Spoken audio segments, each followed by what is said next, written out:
Hello friends and welcome back to our channel. इस video को like करें, ज़्यादा से ज़्यादा शेयर करें और चैनल को सब्सक्राइब करें। Thank you. देखिए स्टूडेंट, आज का हमारा जो टॉपिक है वो है परमाणु एवं अणु। ठीक है ना। परमाणु एवं अणु में क्या क्या होता है और इसमें क्या क्या पॉइंट्स हैं जो एग्ज़ाम के लिए इम्पोर्टेंट है, वो हमने यहाँ पे पहले से आपको नोट करके रखा हुआ है ताकि आपको दिक्कत ना हो और हमारा समय खराब ना हो और आपका भी ना हो। ठीक है ना। चलिए देखिए यहाँ पे परमाणु एवं अणु में क्या क्या पॉइंट ऐसे हैं जो हमारे लिए इम्पोर्टेंट है। ठीक है ना, एग्जाम के लिए यूकेएसएससी बंदरों के लिए। ठीक है ना। तो देखिए यहाँ पे द्रव्यमान संरक्षण या द्रव की अविनाशिता का नियम। तो द्रव की अविनाशिता का जो नियम है, ठीक है ना, सबसे पहले तो हम ये देखेंगे कि वह नियम किसने दिया, किसने प्रतिपादित किया, क्योंकि एग्जाम में आ सकता है। ठीक है, किस सन में उसका प्रतिपादन किया, किसने उसको आगे फॉलो किया, अरे वो समझ में। तो इस नियम को हम सबसे पहले देखेंगे। ठीक है, क्योंकि एग्जाम में इस तरह के क्वेश्चन बहुत सारे आते हैं जो कि हम यहाँ पे ध्यान से देखेंगे। सबसे पहले हम क्या देखेंगे कि इस नियम का प्रतिपादन किसने किया। रूस का वैज्ञानिक, यानी रूसी वैज्ञानिक है। ठीक है ना। कब रूसी वैज्ञानिक है जिनका नाम है एम.वी. लोमोनोसोव। इनका नाम क्या है, एम.वी. लोमोनोसोव। ठीक है ना। ने सन 1756 1756 ईस्वी में किया था। ठीक है। और इसकी जो पुष्टि की थी वो की थी लेवासिए तथा लांडोल्ट ने की थी। लेवासिए और लांडोल्ट ने की थी। ठीक है ना। किसकी, इस नियम की पुष्टि कि ये सही है कि नहीं है। ठीक है ना। आ रही बात समझ में। अच्छा ठीक है। अब द्रव संरक्षण या द्रव अविनाशिता का जो नियम है वह नियम है द्रव अविनाशी है। द्रव्य क्या है, अविनाशी है, अर्थात रासायनिक अभिक्रिया में कोई द्रव्य न तो उत्पन्न होता है और न ही नष्ट होता है। द्रव्य संरक्षण का नियम भी यही है और द्रव अविनाशिता का नियम भी यही है। ठीक है ना। आगे बात समझ में। चलिए नेक्स्ट पॉइंट, स्थिर अनुपात का नियम। अब स्थिर अनुपात का नियम किस वैज्ञानिक ने खोजा और किस सन में खोजा, सबसे पहले हम ये देखेंगे क्योंकि एग्जाम में ये चीजें पूछी जाती है। ठीक है ना। देखिए यहाँ पे अब स्थिर अनुपात का नियम सबको पता है, पढ़ा है, लेकिन जो वैज्ञानिक है इन पे ध्यान बहुत कम देते हैं। तो इसलिए हमने सबसे पहले इनको यहाँ पे महत्व दिए क्योंकि ये इंपॉर्टेंट है एग्जामिनेशन में। ठीक है ना। तो देखिए यहाँ पे कि सन 1799 में, कब, सन 1799 में फ्रांसीसी वैज्ञानिक, कहाँ का वैज्ञानिक है वो, फ्रांसीसी वैज्ञानिक जे.एल. प्राउस्ट, जिनका नाम क्या है, जे.एल. प्राउस्ट ने स्थिर अनुपात का नियम प्रतिपादित किया। देखिए ध्यान से देखिए, 1799 में फ्रांसीसी वैज्ञानिक जे.एल. प्राउस्ट ने इस स्थिर अनुपात के नियम का प्रतिपादन किया। ठीक है ना। आएगा समझ में। द्रव्यमान संरक्षण द्रव अविनाशिता का नियम किसने दिया, एम.वी. लोमोनोसोव ने 1756 में किया।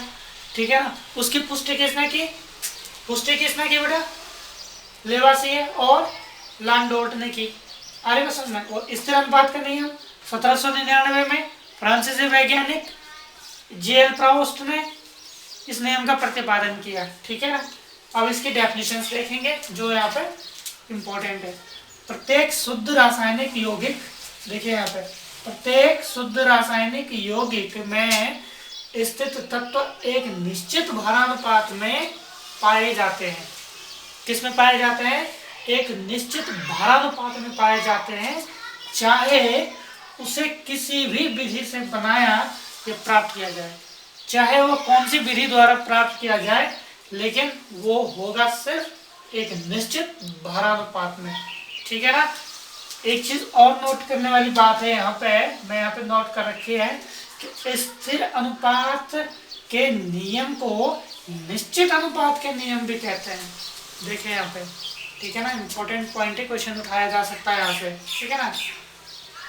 स्थिर अनुपात के नियम को क्या कहते हैं, निश्चित अनुपात का नियम भी कहते हैं।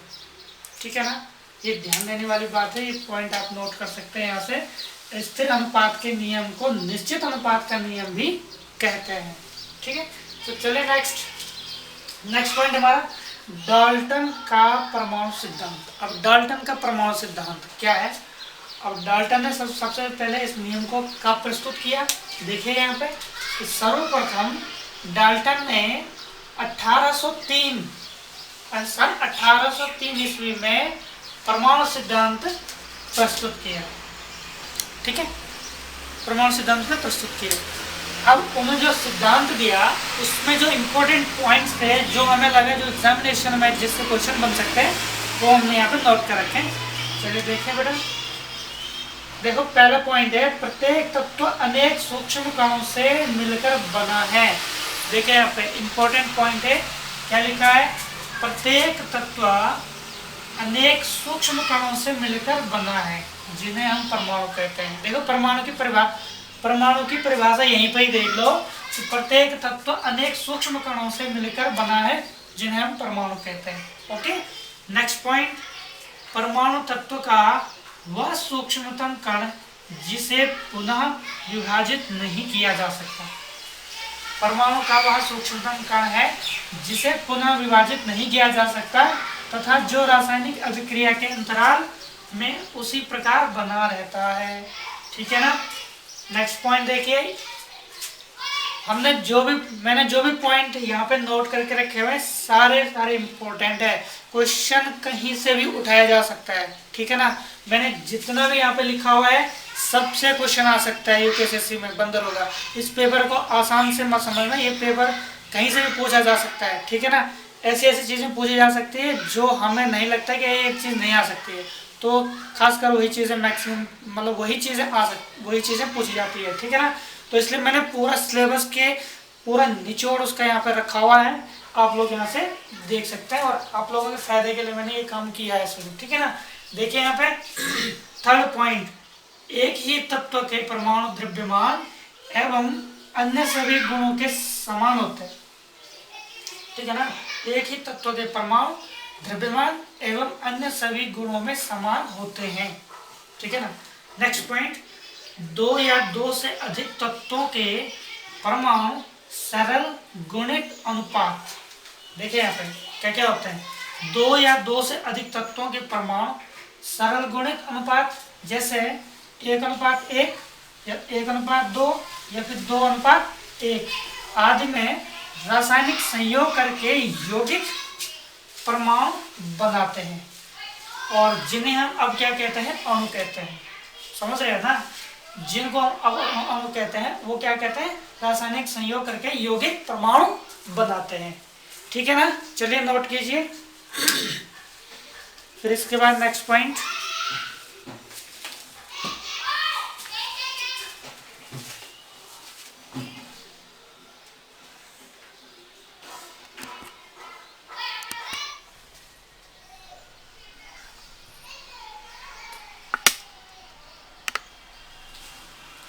देखिए स्टूडेंट, डाल्टन के परमाणु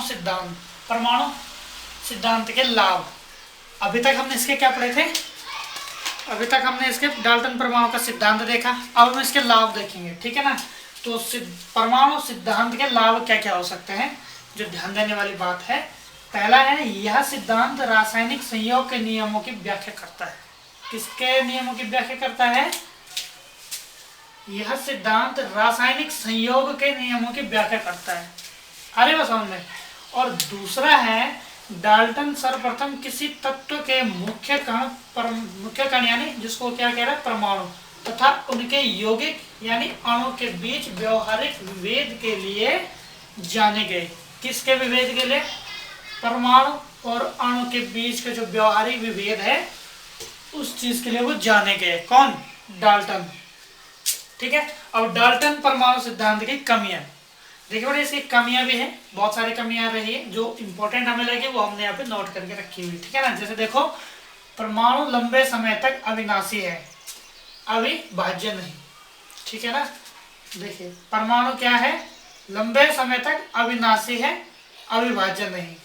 इलेक्ट्रॉन, प्रोटॉन और न्यूट्रॉन परमाणु के मुख्य घटक हैं। सबसे बड़ी कमी उनकी ये रही कि उन्होंने क्या बोला कि परमाणु क्या है, लंबे समय तक अविनाशी है। ठीक है ना, एक कमी उनकी ये है। दूसरी कमी देखो कि एक ही तत्व के परमाणुओं का भार कुछ भिन्न हो सकता है। एक ही तत्व के परमाणु का भार कुछ भिन्न हो सकता है, एक कमी ये है। दूसरी कमी क्या है रही कि समान प्रकार के परमाणुओं से बने पदार्थों के गुण भिन्न हो सकते हैं। समझ रहे हैं बात है, ये भी कमी रही वहां पे। दूसरी चौथी कमी देखो, भिन्न भिन्न तत्वों के परमाणुओं के भार समान हो सकते हैं, एक कमी उनकी ये रही। ठीक है ना, अब देखो ये तो था डाल्टन एटॉमिक थ्योरी। ठीक है ना, अब हम पढ़ेंगे आधुनिक परमाणु सिद्धांत, जो थ्योरी चल रही है मॉडर्न एटॉमिक थ्योरी। 19वीं शताब्दी के अंत तथा 20वीं शताब्दी के आरंभ तक, 19वीं शताब्दी के अंत तथा 20वीं शताब्दी के आरंभ तक कौन कौन थे? थॉमसन, रदरफोर्ड, चैडविक आदि वैज्ञानिकों ने प्रयोगों द्वारा यह सिद्ध किया कि परमाणु तत्व का अविभाज्य कण नहीं है। समझ रहे हो ना, ध्यान देने वाली बात देखो यहाँ पे। आधुनिक सिद्धांत के अनुसार थॉमसन, रदरफोर्ड, चैडविक वैज्ञानिकों ने प्रयोग द्वारा यह सिद्ध किया कि परमाणु तत्व क्या है? अविभाज्य कण नहीं है। क्या नहीं है? अविभाज्य कण नहीं है, बल्कि इलेक्ट्रॉन, प्रोटॉन, न्यूट्रॉन आदि कणों से मिलकर बना है। किससे बना है? इलेक्ट्रॉन, प्रोटॉन और न्यूट्रॉन कणों से मिलकर बना है। ठीक है ना, नेक्स्ट पॉइंट देखिए यहाँ पे, से मिलकर बना है। ठीक है, अब हम इसके परमाणु सिद्धांत देखेंगे क्या क्या है। देखिए यहाँ पे परमाणु अविभाज्य, परमाणु क्या है? विभाज्य है, अविभाज्य नहीं है। ठीक है ना, पहला उनका सिद्धांत ये रहा कि परमाणु क्या है? विभाज्य है, अविभाज्य नहीं है। दूसरा है एक ही तत्व के परमाणु भिन्न भिन्न द्रव्यमानों के भी हो सकते हैं। देखिए यहाँ पे जो आधुनिक थ्योरी में है, एक ही तत्व के परमाणु भिन्न भिन्न, मतलब तत्व एक है, उसके परमाणु भिन्न भिन्न द्रव्यमानों में भी हो सकते हैं। ऐसे परमाणु को क्या कहते हैं? समस्थानिक कहलाते हैं। ऐसे परमाणु को हम क्या कहते हैं? समस्थानिक। अब समस्थानिक के बारे में हम आगे चर्चा करेंगे। ठीक है ना, तो यहाँ पे नेक्स्ट पॉइंट देखिए, भिन्न भिन्न तत्वों के परमाणुओं के परमाणु भार समान भी हो सकते हैं। क्या दे रहा है कि भिन्न भिन्न जो तत्व हैं, अलग अलग तत्व हैं, लेकिन उनके परमाणु भार क्या है? समान हो सकते हैं। ऐसे परमाणु को हम क्या कहते हैं? समभारिक यानी आइसोबार कहलाते हैं। इसके बारे में हम आगे चर्चा करेंगे, आगे पॉइंट आएगा समस्थानिक और समभारिक। ठीक है ना, इंपॉर्टेंट पॉइंट दे रखे हैं UKSSC बंद दरोगा में। ठीक है ना, जो उसका सिलेबस है उसमें इंपॉर्टेंट पॉइंट है समभारिक और समस्थानिक। इसमें 2-3 क्वेश्चन आ सकते हैं बन के। ठीक है, देखिए नेक्स्ट पॉइंट है मूल तत्व का मूल आधार परमाणु क्रमांक है, न कि परमाणु भार। ठीक है, चौथा पॉइंट है आधुनिक परमाणु सिद्धांत का। ठीक है ना, नेक्स्ट 5th पॉइंट है रासायनिक अभिक्रिया परस्पर इलेक्ट्रॉनों के आदान प्रदान द्वारा होता है। रासायनिक अभिक्रिया परस्पर इलेक्ट्रॉनों के आदान प्रदान द्वारा हो सकता है। क्वेश्चन यहाँ से भी उठ सकता है कि किसके आदान प्रदान द्वारा रासायनिक अभिक्रिया परस्पर के द्वारा होती है। ठीक है ना, तो किसके द्वारा होती है? इलेक्ट्रॉनों के आदान प्रदान द्वारा होती है। ठीक है ना, तो चलिए ये था यहाँ पे डाल्टन के एटॉमिक सिद्धांत और आधुनिक मॉडर्न एटॉमिक थ्योरी के बारे में हमने आज पढ़ा, और आने वाले इसके नेक्स्ट पार्ट में हम इसकी चर्चा करेंगे। परमाणु का आकार कैसा होता है, ठीक है ना, परमाणु भार या परमाणु द्रव्यमान क्या होता है, वो आने वाले नेक्स्ट एपिसोड में हम उसको चर्चा करेंगे। तब तक के लिए आप लोग इसको ध्यान से देखें और इसमें मनन से इसको पढ़ें। ठीक है ना, थैंक यू वेरी मच।